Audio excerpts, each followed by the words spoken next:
Your signals, horn, and headlights are important for communicating with 1. Other drivers, 2. Pedestrians and bicyclists, 3. Blind pedestrians.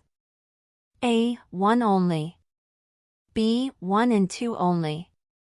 C. 1, 2, and 3 only. Answer B. 1 and 2 only. On a roadway of 4 lanes or more with a center turning lane, when a school bus stops to pick up or drop off passengers, which of the following is required to stop? A. All traffic in all lanes must stop. B. Only traffic following the bus must stop. C. Only traffic approaching the bus from the opposite direction must stop. Answer B. Only traffic following the bus must stop. On a multi-lane roadway with a center turning lane, only traffic moving in the same direction as the school bus is required to stop when the bus stops for passengers. Traffic moving in the opposite direction is not required to stop, as the center turning lane provides a safe buffer between the two directions of traffic. However, all drivers should still proceed with caution to ensure the safety of all passengers getting on or off the bus. Turn on your windshield wipers and use your emergency flashers while driving on rainy, snowy, or foggy days. A. True. B. False. Answer, false. Headlights must be turned on instead of emergency flashers. When preparing to change lanes, should you always slow down your vehicle? A. Yes, always slow down before changing lanes. B. No, it's not necessary to slow down before changing lanes. C. It is a law, otherwise, you will get a ticket. Answer B. No, it's not necessary to slow down before changing lanes. As a general rule, it is not necessary to slow down before changing lanes. In fact, slowing down may cause vehicles behind you to have to brake suddenly, potentially leading to a collision. However, always ensure that there's enough space in the lane you're moving into and that your move won't require other drivers to brake hard to accommodate you.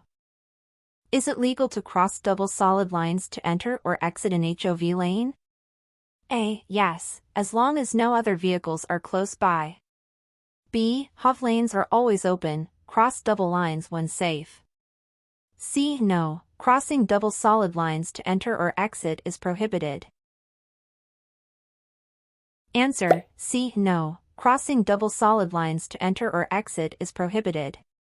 Crossing double solid lines to enter or exit any lane, including an HOV lane, is generally prohibited. What is the purpose of special turnout areas or lanes on a two-lane road? A. To prepare for and make a left turn or U-turn. B. To allow cars behind you to pass. C. To facilitate U-turns only. Answer B. To allow cars behind you to pass. Special turnout areas or lanes are provided on some two-lane roads to allow cars behind you to pass, especially when you are driving slowly and passing is unsafe. What is the unique characteristic of a dedicated right turn lane? A. It merges into another lane. B. It allows you to make a right turn without stopping. C. It only allows right turns when the traffic light is green. Answer B. It allows you to make a right turn without stopping. A dedicated right turn lane does not merge into another lane and allows you to make a right turn without stopping, even if there is a red light for vehicles going straight through the intersection. You are involved in a minor collision at an intersection. There are no injuries and very little vehicle damage. You should A. Leave your vehicle in the traffic lane until law enforcement arrives. B. Move your vehicle out of the traffic lane, if possible. C. Not move your vehicle for any reason. Answer B. Move your vehicle out of the traffic lane, if possible. You reach an intersection with stop signs on all four corners at the same time as the driver on your left. Who has the right of way? A. The driver on your left has the right of way. B. You have the right of way. C. Whoever is signaling to make a turn has the right of way. Answer B. You have the right of way. Blocking an intersection during rush hour traffic is not permitted. A. Unless you entered the intersection on a green light. B. Under any circumstances, even if your light is green. C. Unless you have the right of way or a green light. Answer B. Under any circumstances, even if your light is green. Drivers are required to obey instruction from A. Security guards patrolling parking lots. B. Other drivers whose vehicle are broken down on the roadway. C. Flaggers, signal persons, at construction sites. Answer C. Flaggers, signal persons, at construction sites. An entire traffic circle is an intersection. Vehicles already in the circle have the right of way. A. True. B. False. Answer A. True. A flashing yellow traffic signal at an intersection means A. You should treat the signal like a stop sign. B. Stop, yield to all cross traffic before crossing the intersection. C. Slow down and be alert at the upcoming intersection. Answer C. Slow down and be alert at the upcoming intersection. When parking next to a curb, you should use your signals. A. Only when pulling away from the curb. B. When pulling next to, but not away from, the curb. C. When pulling next to or away from the curb.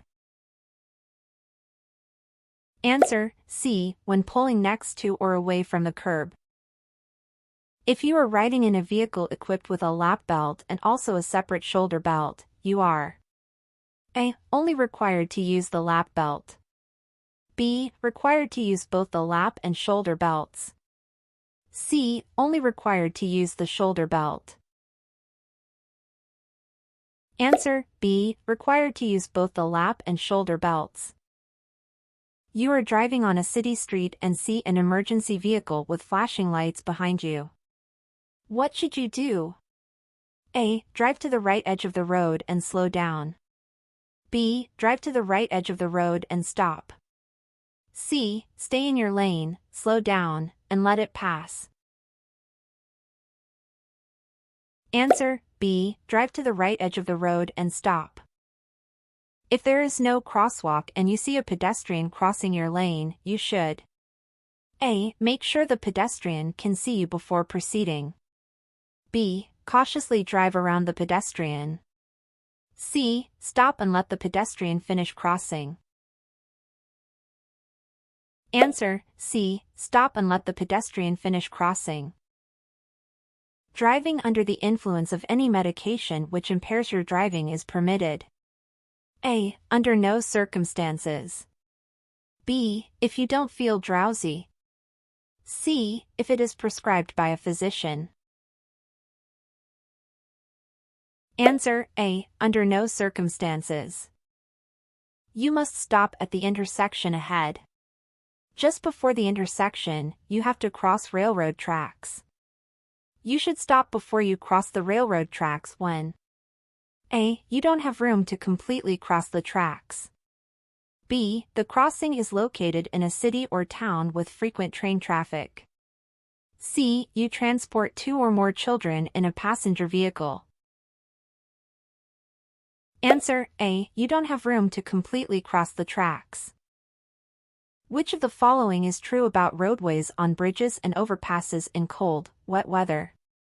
A. They tend to freeze before the rest of the road does.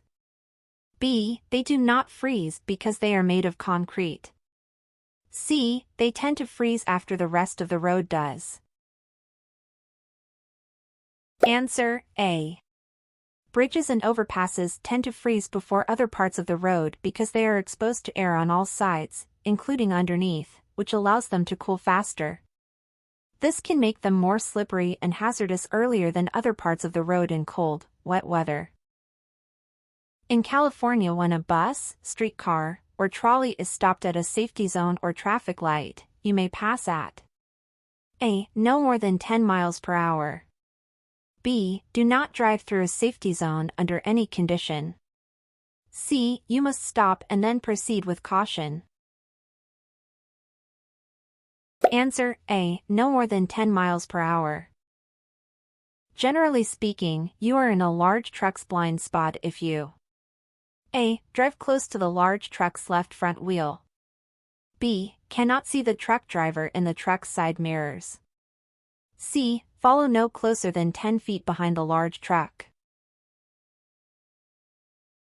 Answer B. Cannot see the truck driver in the truck's side mirrors. Parking is never permitted. A. In a crosshatched, diagonal, pattern space. B. 20 feet from a railroad track. C. In a bicycle lane, unless otherwise posted. Answer A. In a crosshatched, diagonal, pattern space. If you see orange construction signs or cones on a freeway, you must A. Slow down because the lane ends ahead. B. Be prepared for workers and equipment ahead. C. Change lane and maintain your current speed. Answer B. Be prepared for workers and equipment ahead. When driving in traffic at night on a dimly lit street, you should A. Drive slowly enough so you can stop within the area lighted by your headlights. B. Turn on your high-beam headlights to better see the vehicles directly ahead of you. C. Keep instrument lights bright to be more visible to other drivers. Answer A. Drive slowly enough so you can stop within the area lighted by your headlights. This sign indicates you should A. Travel at most 25 miles per hour around the sharp left curve. B. Ideally travel at 25 miles per hour around the sharp left curve. C. Travel at least 25 miles per hour around the sharp left curve. Answer A. The highest speed you should travel around a sharp left curve ahead is 25 miles per hour. This sign warns drivers. A. The road you are on does not continue straight through at the intersection. B. Traffic may be merging into your lane from either the left or right. C. The road ahead changes direction at an extreme angle. Answer A. This sign is placed at the far side of a T intersection to tell you that you can only go left or right. Which sign indicates do not accelerate or brake quickly? A. Narrow bridge ahead. B. Truck rollover. C. Slippery when wet. Answer C. Slippery when wet. On a freeway, you should look farther ahead than you would on a city street. A. In order to see potential hazards early. B. Because it takes a quarter mile to stop your vehicle completely. C. Because it helps you keep up with traffic. Answer A. In order to see potential hazards early. 3 of the most important times to check traffic behind you are before A. Backing, making a sharp turn, or crossing an intersection. B. Backing, changing lanes, or slowing down quickly. C. Changing lanes, crossing intersections, or slowing down quickly. Answer B. Backing, changing lanes, or slowing down quickly. On a 4-lane roadway without a median separation, what should traffic do when a school bus stops for passengers? A. Only traffic moving in the same direction as the bus must stop. B. All traffic from both directions must stop. C. Traffic can continue to pass the bus if it's safe to do so. Answer B. All traffic from both directions must stop. When a school bus stops to pick up or drop off passengers on a road without a median separation, traffic from both directions must stop. This is for the safety of the children getting on or off the bus.